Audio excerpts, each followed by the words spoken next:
All right, so this first bonus concept here is going to be based or inspired by Clapton. Clapton did a lot of things that some other legends did, Robert Johnson, all the way up. But this one for me is inspired by Clapton, and it's using a couple of little sour bends in your basic pentatonic. So what I'm going to do is I'm going to play the A minor pentatonic scale, but in its extension. So it'd be 3-5 on the E, 3-5 on the A, slide up to the 7, then 5-7, 5-7, then slide up with the ring finger. But then we're going to do a little finger transition to our index on the 8th fret of the B to ring finger on the 10, and then 8-10. And then we do it backwards.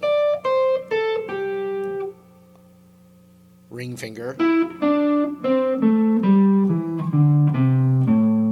That's the root. Gone over this a lot, but the concept is we're just gonna add these little almost out of tune sounding notes, which are great for the blues, plus just great because we can do it on guitar. You can't do these notes on like a piano or a lot of other instruments. So anyway, when we do that extension on the E string, we're going to bend this 3rd fret just to the point right before it sounds really out of tune. And then we're going to play this root note. So you're not going to hear it bend back down. You're only going to hear it go up and then boom to the root note.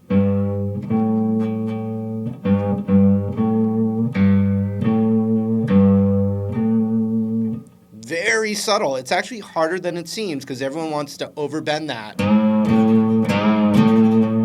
But it's more of just very subtle.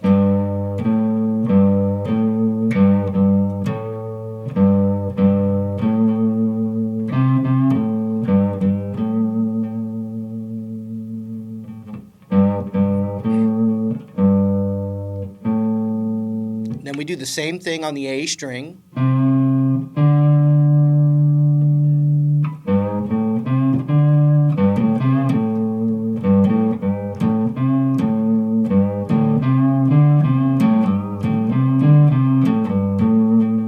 Now on the 5th fret of the A string, we don't do it for that note. We keep it natural.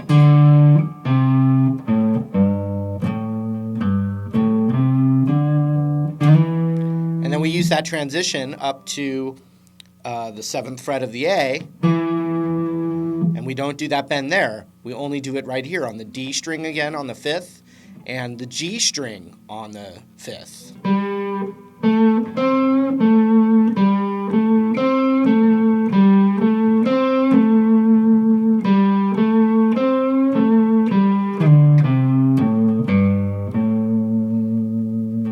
More subtle the better. That's going to be the tricky part, is learning how much to bend that note. It's very subtle.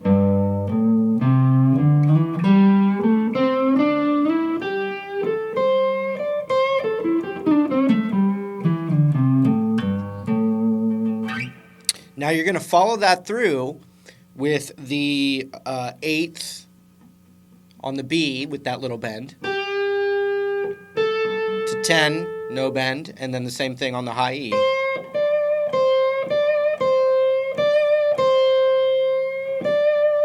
And something that I'm pointing out right now is that it doesn't have to immediately go. That subtle bend can be really slow.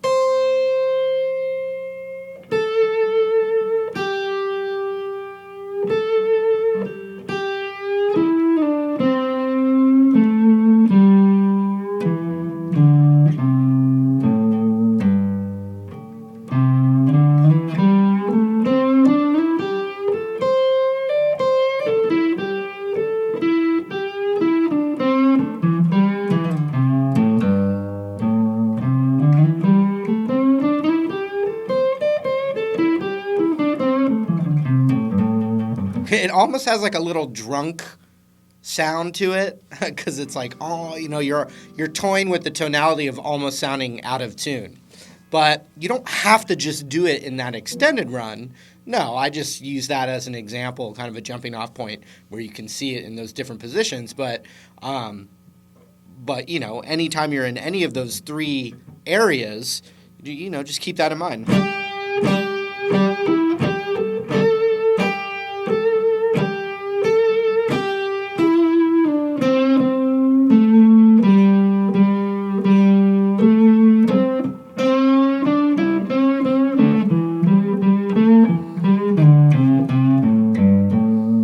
And then on the way down, the descending part of that,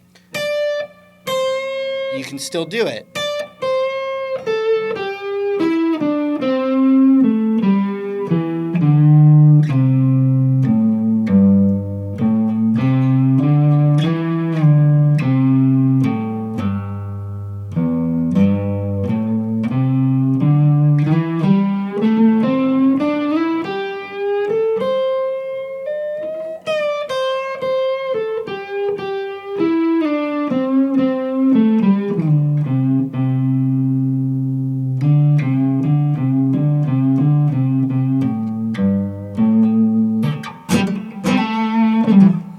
So keep that in mind, those sour bends.